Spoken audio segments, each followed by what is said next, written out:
बिस्मिल्लाहिर्रहमानिर्रहीम। आज हम डिस्कस करेंगे नंबर 3, उसका हमारे पास लेक्चर नंबर 4 है। हमारे चैनल का नाम आसफ़ महमूद एपी मैथमेटिक्स है। यहाँ पे FSc, BS, BSc, MSc mathematics को डिस्कस किया जाता है।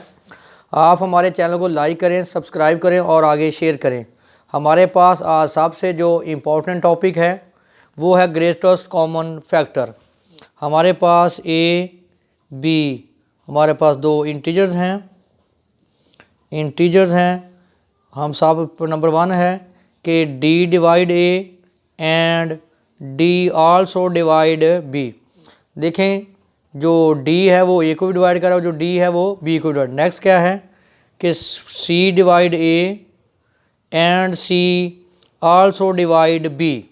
अब हम कंपैरिजन करेंगे। देखें, डी ए को डिवाइड करता है और डी बी, इसी तरह सी ए को भी डिवाइड करता है और सी बी को डिवाइड। हम आप इन दोनों में डिसाइड करेंगे कि ए और सी में जो ग्रेटेस्ट नंबर है वो कौन सा है।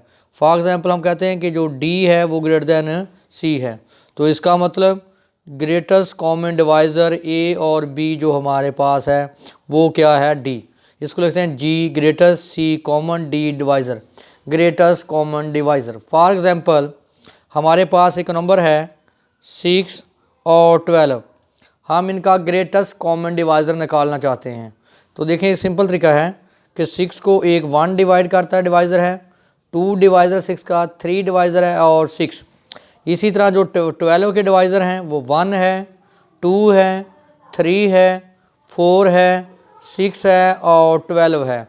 तो यहाँ देखें जो डेफिनेशन बताई थी, यहाँ पे ये भी कॉमन है, यानी 2 भी डिवाइड करता है 6 को और 2 डिवाइड करता है 12 को। इसी तरह 3 भी डिवाइड करता है, यानी कॉमन जो है 3 भी डिवाइड करता है 6 को और 3 डिवाइड करता है 12 को। इसी तरह 6 भी डिवाइड करता है 6 को और 6 डिवाइड करता है 12 को। देखें यहाँ पे हमारे पास 2, 3 और 6 ये क्या है, कॉमन फैक्टर्स हैं, क्योंकि 2 6 और 12 को डिवाइड करता है। इस तरह 3 भी 6 और 12 को डिवाइड करता है, 6 भी 6 और 12 को डिवाइड करता है। जो ग्रेटेस्ट कॉमन डिवाइज़र है 6 और 12 का, ग्रेटेस्ट कॉमन डिवाइज़र 6 और 12, वो हमारे पास क्या है, 6। तो एग्जांपल नंबर 1 है, for any integer A not equal to 0। अगर सेम नंबर हो A is equal to A तो उनका कॉमन डिवाइज़र क्या होगा, ए। फॉर एग्जांपल हमारे पास 6 व 6 है, तो इनका जो कॉमन डिवाइज़र होगा, ग्रेटेस्ट कॉमन डिवाइज़र, वो क्या होगा, 6। एग्जांपल नंबर 2 है ए डिवाइड बी, तो देन ए बी का जो ग्रेटेस्ट कॉमन डिवाइज़र है वो ए है, क्योंकि ए जो है वो बी को क्या कर रहा है, डिवाइड कर रहा है। तो इसका मतलब जो इन दोनों का ग्रेटेस्ट कॉमन डिवाइज़र है वो ए होगा। एग्जांपल हमारे पास 3 है, ग्रेटेस्ट कॉमन डिवाइज़र कैसे फाइंड आउट करते हैं, -8 व 36। तो देखें, जो 8 है वो लेस देन है 36, तो आप क्या करें, आप 36 को डिवाइड करें 8 पे, सॉरी -8 है, -8 पे, तो क्या आएगा, -4, क्या आ गया 32, क्या आ गया 4। अब आप 4 को डिवाइड करें -8 पे, तो क्या आ जाएगा -2, 8। तो हमारे पास रिमाइंडर क्या आ गया, 0। तो देखें किस जगह पे रिमाइंडर 0 है, किस वैल्यू पे, 4 पे। तो इसका मतलब -8 और जो 36 का ग्रेटेस्ट कॉमन डिवाइज़र है वो क्या है, 4। इसी तरह आप इसको चेक करें 15 और 35 को, तो 35 को आप डिवाइड करें 15 पे, तो 2 पे गया, क्या आ गया, 30, आ गया 5। अब आप 5 को डिवाइड करें 15 पे, तो क्या आ गया 3, 15, तो क्या आ गया 0। इसका मतलब ग्रेटेस्ट कॉमन डिवाइज़र 15 व 35 क्या हमारे पास आ गया, 5। तो नेक्स्ट थ्योरम हमारे पास वेरी वेरी इंपॉर्टेंट थ्योरम है। इस आपने कंडीशन को आपने सामने रखना है, तो हम प्रूव करेंगे। Let A and B any 2 integers at least one of which is non zero, then A B exist. तो देखें हमारे पास वो ऑब्जर्व, हमारे पास ए और बी के हैं पॉजिटिव इंटीजर्स, तो इसको हम लिख सकते हैं ए एब्सलूट व बी एब्सलूट। जब आप किसी नंबर को डिवाइड करते हैं, फॉर एग्जांपल आपके पास जो ए है वो ग्रेटर देन क्या है, बी, तो इसका मतलब ए डिवाइडेंड है और बी इसका अगर डिवाइज़र है, तो इसका क्वेश्चन आएगा फॉर एग्जांपल Q1 और इसका रिमाइंडर है वो क्या है R1। तो मैंने क्या बताया था आपको फार्मूले का, dividend is equal to quotient into divisor plus remainder. तो डिवाइडेंड हमारे पास क्या है A, कोशेंट हमारे पास क्या है Q1, डिवाइज़र हमारे पास क्या है B और रिमाइंडर हमारे पास क्या है R1। इसका मतलब A is equal to BQ1 plus R1। फिर हम यहाँ पे एक कंडीशन अप्लाई करेंगे कि if R1 is equal to 0, अगर R1 0 हो जाएगा तो A is equal to BQ1। तो आप B को तो डिवाइड कर दें, Q1 is equal to A over B, जिसको हम लिखते हैं A डिवाइड B। देखिए मैंने लिखा है Q1 is equal to A over B। तो बेटा जब हम लिखते हैं कि 24/6 तो इसका आंसर क्या आता है 4। ये Q1 का काम कर रहा है, ये A का काम कर रहा है और ये बेटा B का काम कर रहा है। तो इसका मतलब A डिवाइड B। अगर आपके पास R1 0 हो जाए, अगर R1 नॉट इक्वल टू 0 तो बेटा आप लिखेंगे अगर ये आपके पास नॉट इक्वल टू होगा तो ये प्रोसेस को आप आगे चलाएंगे। आगे कैसे चलाएंगे, आप लिखेंगे R1 नॉट इक्वल टू 0। तो इसका मतलब है अगर R1 आपके पास 0 नहीं है तो आप इसको मज़ीद डिवाइड करेंगे। जैसे आपके पास अगर इस कंडीशन के मुताबिक उसने देखें, इस कंडीशन के मुताबिक उसने B को क्या लिया है ग्रेटर दैन 0। अगर B बड़ा है तो बेटा आप ज़रा इसको प्रोसेस को समझ लें। अगर B बड़ा है तो उसको आप डिवाइड करेंगे A पे, क्वेश्चन क्या आएगा Q1 और रिमाइंडर क्या आएगा R1। तो बेटा कैसे लिखते हैं, डिवाइडेंड, हाँ, quotient into divisor AQ1 plus remainder R1। तो अगर आपके पास R1 अगर डिवाइड नहीं करता, अगर ये 0 नहीं होता तो इसको फिर डिवाइड करेंगे आप A को किस पे डिवाइड करेंगे R1 पे। अब इसका जो कोशेंट, अब जो इसका रिमाइंडर है वो R2 है, जो कोशेंट है वो Q2 है। तो क्या लिखेंगे, डिवाइडेंड, हाँ, quotient into divisor R1 Q2 plus R2। अब अगर R2 नॉट इक्वल टू 0 है, यानी 0 नहीं होता रिमाइंडर, तो इसको फिर डिवाइड करेंगे।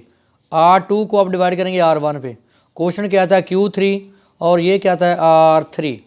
तो देखें R1 हमारे पास आ जाएगा quotient into divisor plus remainder R2 sorry into R3, ये R2 है। तो इसका मतलब आप इसको समझने की कोशिश करें ज़रा, मैं बताता हूँ आपको 1 बाई 1।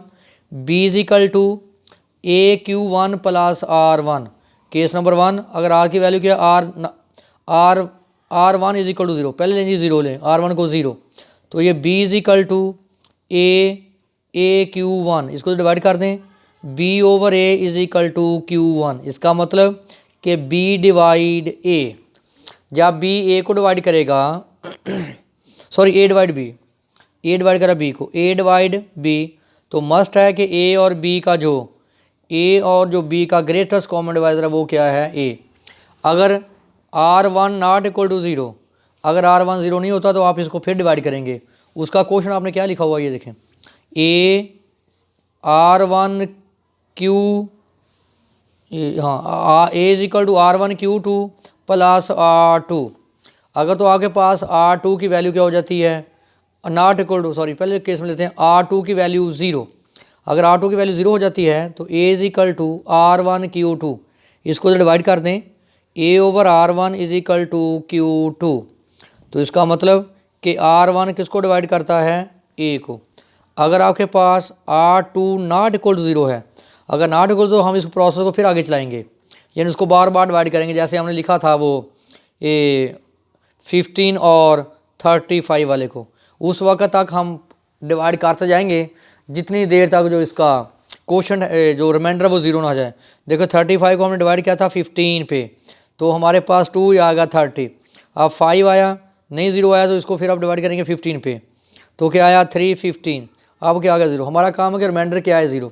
जब हमने फिर डिवाइड किया था तो हमारे पास R1 is equal to Q3 R2 plus R3। इसी तरह अगर आपके पास R3 की वैल्यू क्या हो जाती है 0, 0 पुट करें, R1 is equal to Q3 R2, R2 की तो डिवाइड कर दें, R1 over R2 is equal to Q3। इसका मतलब R2 डिवाइड R1। अगर तो आपके पास ये रिमाइंडर 0 नहीं आता तो बेटा आप इस प्रोसेस के तहत इसको बार बार इसको आप डिवाइड करते जाएंगे। तो इसका मतलब आपने पहली कंडीशन में क्या पढ़ा है आपने कि बी, आपके पास जो फर्स्ट आया था, फर्स्ट में आपने लिखा था कि बी डिवाइड ए डिवाइड बी, फिर बेटा नेक्स्ट में आपने लिखा था R1 डिवाइड ए, फिर आपने लिखा R2 डिवाइड R1। ये प्रोसेस चलता जाएगा, आपने थोड़ा पढ़ा था। देखें, let s be a integer such that s divide A and s divide b. तो देखें एस डिवाइड बी, तो बी की अब यहाँ से लगा ले वैल्यू, क्या है आपके पास एस डिवाइड ए Q1 प्लस R1। तो अगर आप R1 यहाँ से वैल्यू निकालेंगे तो आएगा B minus a Q1 is equal to R1। तो आपने लिखा था R1 डिवाइड ए, तो आप R1 की वैल्यू उठा के ये आप पुट कर देंगे तो क्या आ जाएगा, देखा आपने लिखा था S1 ओवर R1, तो हमारे पास S डिवाइड R1 की वैल्यू B माइनस Q1A। तो देखें नेक्स्ट मेरे बेटे, वही मैंने लिखा है जो मैंने लिखा था, ये प्रोसेस ये देख लें, पहले फिर फर्स्ट फिर सेकंड डिवाइड फिर third up to so on. एक स्टेज पे इसका जाकर रिमाइंडर क्या आ जाएगा 0। रिमाइंडर क्या है इसका, यहाँ पे 0 है रिमाइंडर। इसका मतलब क्लियर कर लें, मैं ये लिखने का तरीका क्या होता है कि जो आपके पास बेटा जो डिवाइडेंड होता है, या ऐसे लिख लेते रिमाइंडर लिख लेते हैं, जो आपके पास डिवाइज़र है बेटा वो हमेशा बड़ा होता है रिमाइंडर से। अगर रिमाइंडर छोटा आ जाए तो फिर वो मज़ीद तकसीम नहीं हो सकता। तो ये हमारे पास जो है ये शो करता है रिमाइंडर को, ये डिवाइज़र। अब ये रिमाइंडर है और ये डिवाइज़र, ये रिमाइंडर और ये डिवाइज़र। वो जो मैंने इसको लीनियर इक्वेशन की फॉर्म, वो जो फार्मूला था आपके पास, dividend is equal to quotient into divisor plus remainder. क्योंकि आपने बी को आपने ए पे डिवाइड किया था, क्या क्वेश्चन आपके पास आया था Q1 और रिमाइंडर क्या था R1। तो इसको कैसे लिखा था, डिवाइडेंड कोशेंट डिवाइज़र ए Q1 प्लस रिमाइंडर R1। अगर ये फिर नहीं डिवाइड होगा तो अब हम R1 को डिवाइड करेंगे ए पे, तो क्वेश्चन क्या आ गया Q2, रिमाइंडर क्या आ गया R2। तो अब इसको लिखेंगे A is equal to quotient into divisor R1 Q2 plus R2। इसी तरह आप इसको चलते जाएंगे, इस पे इसका रिमाइंडर क्या है 0। तो इसको इधर आप डिवाइड कर दें तो Qn प्लस 1 बेटा आ जाएगा Rn माइनस 1 डिवाइड Rn। इसी तरह जो Rn है वो प्रीवियस सारी वैल्यू को वो क्या करता जाएगा डिवाइड। इसका मतलब कि Rn minus 1 dividing Rn minus 3 divide Rn up to so on R2 dividing Rn। इसको मैंने इधर डिवाइड कर दिया, हाँ जी Rn लिखें, Rn dividing by Rn minus 1, Rn dividing Rn minus 2। इसी तरह बेटा Rn dividing by 2, Rn dividing by R1। देखें R1 ने सब वैल्यू को क्या किया डिवाइड, क्योंकि जब आप इधर डिवाइड करेंगे इसको तो Qn प्लस 1 आ जाएगा Rn माइनस 1 डिवाइडिंग Rn। तो जिसको आप क्या लिख सकते हैं Rn डिवाइडिंग Rn माइनस 1। इसी तरह Rn जो है n माइनस 2 को डिवाइड करेगा, Rn 2 को डिवाइड करेगा, Rn 1 को भी। इसी तरह जो Rn है वो a को भी डिवाइड करेगा, Rn है जो वो b को भी डिवाइड करेगा। तो आपने लिखा था s डिवाइड b और s डिवाइड a। तो इसका मतलब है कि हमारे पास जो अगर Rn b को डिवाइड करता है तो मस्ट है जो आपके पास जो है s है, जो Rn है वो उसको आगे भी वो डिवाइड करेगा। तो ये देख लें मैंने लिखा हुआ है Rn divide n minus 2, Rn divide n minus 3, Rn divide 2, Rn divide 1। तो आगे R1 divide a, R1 divide b। तो इसी तरह मैंने लिखा हुआ है, देखें अगर ये a b को डिवाइड करता है तो मस्ट है Rn a को भी डिवाइड करेगा और Rn b को भी डिवाइड करेगा। तो आपने क्या लिखा था, आपने s divide a, s divide b। तो s डिवाइड b, तो b की आपने क्या निकाली थी वैल्यू, s डिवाइड b की वैल्यू क्या थी a minus Q1b, s divide Rn, s divide. अगर आप देखें इनका, क्योंकि Rn हर नंबर को डिवाइड कर रहा है, Rn dividing R1, Rn divide R2, Rn divide R3 up to so on Rn divide Rn minus 1 और Rn divide A, are n divide b. इसका मतलब आर एन ने इन सब तमाम नंबर को डिवाइड किया, तो इसका मतलब है greatest common divisor of, greatest common divisor a b हमारे पास यहाँ पे क्या है, आर एन।